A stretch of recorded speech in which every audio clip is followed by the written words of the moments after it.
ರಾಜ್ಯದಲ್ಲಿ ಕೈಕೊಟ್ಟ ಮಳೆರಾಯ ಅನ್ನದಾತರಿಗೆ ಪ್ರಾಣ ಸಂಕಟ. ಬರದಿಂದ ತತ್ತರಿಸಿ ಹೋಗಿರುವ ರಾಜ್ಯದ ಅನ್ನದಾತರು ಅಲ್ಪ ಮಳೆಯಿಂದಾಗಿ ಬರಗಾಲ ಘೋಷಣೆಗೂ ತೀವ್ರ ಅಡ್ಡಿಯಾಗ್ತಾ ಇದೆ. ರಾಜ್ಯದಲ್ಲಿ ಕೈಕೊಟ್ಟ ಮಳೆರಾಯ ಅನ್ನದಾತರಿಗೆ ಪ್ರಾಣ ಸಂಕಟ ಎದುರಾಗಿದೆ. ಬರದಿಂದ ತತ್ತರಿಸಿ ಹೋಗಿರುವ ಅನ್ನದಾತರು ಅಲ್ಪ ಮಳೆಯಿಂದಾಗಿ ಬರಗಾಲ ಘೋಷಣೆಗೂ ತೀವ್ರ ಅಡ್ಡಿಯಾಗ್ತಾ ಇದೆ. ಇನ್ನು ಮಳೆಗಾಗಿ ಮೋಡ ಬಿತ್ತನೆಗೆ ಮುಂದಾದ ಡಿಕೆಶಿ ಸರ್ಕಾರ. ನಿನ್ನೆ ನಡೆದ ಕ್ಯಾಬಿನೆಟ್ ಸಭೆಯಲ್ಲಿ ಮೋಡ ಬಿತ್ತನೆಗೆ ನಿರ್ಧಾರ ಮಾಡಲಾಗಿದೆ. 78 ಕೋಟಿ ವೆಚ್ಚದಲ್ಲಿ ಮೋಡ ಬಿತ್ತನೆಗೆ ತೀರ್ಮಾನ ಮಾಡಲಾಗಿದೆ. 60 ದಿನ ಮೋಡ ಬಿತ್ತನೆ, 200 ಗಂಟೆ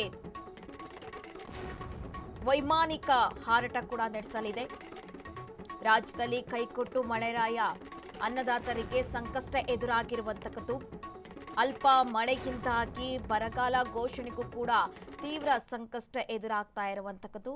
ಇನ್ನು ಮಳೆಗಾಗಿ ಮೋಡ ಬಿತ್ತನೆಗೆ ಡಿಕೆಶಿ ಸರ್ಕಾರ ಕೂಡ ಮುಂದಾಗಿರುವಂತಕ್ಕದ್ದು. ನಿನ್ನೆ ಕ್ಯಾಬಿನೆಟ್ ಸಭೆ ಇತ್ತು.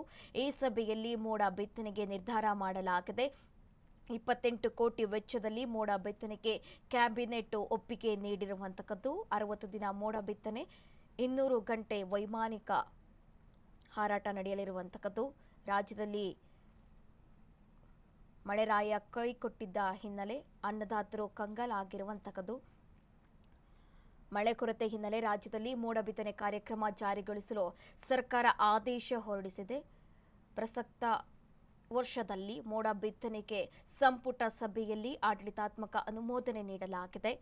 60 ದಿನಗಳ ಅವಧಿಗೆ ಒಂದು ವಿಮಾನದ ಮೂಲಕ 200 ಗಂಟೆಗಳ ವೈಮಾನಿಕ ಹಾರಾಟ ಒಳಗೊಂಡ ಮೋಡ ಬಿತ್ತನೆ ಕಾರ್ಯಕ್ರಮವನ್ನು ಅಂದಾಜು 28 ಕೋಟಿ ವೆಚ್ಚದಲ್ಲಿ ಅನುಷ್ಠಾನಗೊಳಿಸಲು ಅನುಮೋದಿಸಲಾಗಿದೆ.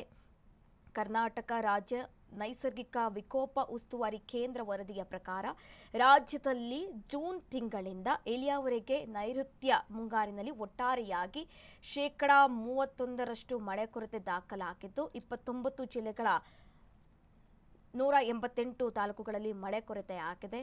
ಅಲ್ಪ ಮಳೆಯಿಂದ ಕೂಡ ಈಗ ಒಂದು ರೀತಿಯಾಗಿ ಸಂಕಷ್ಟ ಎದುರಾಗಿರುವಂತಕ್ಕದ್ದು. ಅಲ್ಪ ಮಳೆಯಿಂದಾಗಿ ಬರಗಾಲ ಘೋಷಣೆಗೂ ಕೂಡ ತೀವ್ರ ಅಡ್ಡಿ ಉಂಟಾಗಿರುವಂತಕ್ಕದ್ದು. ಸದ್ಯ ರಾಜ್ಯದಲ್ಲಿ ಮುಂಗಾರು ಕೈಕೊಟ್ಟ ಹಿನ್ನೆಲೆ ಅನ್ನದಾತರು ಕೂಡ ಕಂಗಾಲಾಗಿದ್ದಾರೆ. ಇದೀಗ ಬರದಿಂದ ತತ್ತರಿಸಿ ಹೋಗಿರುವ ರಾಜ್ಯದ ಅನ್ನದಾತರಿಗೆ ಮೋಡ ಬಿತ್ತನೆ ಕಾರ್ಯಕ್ರಮಕ್ಕೆ ಮುಂದಾಗಿರುವಂತಕ್ಕದ್ದು ಡಿಕೆಶಿ ಸರ್ಕಾರ.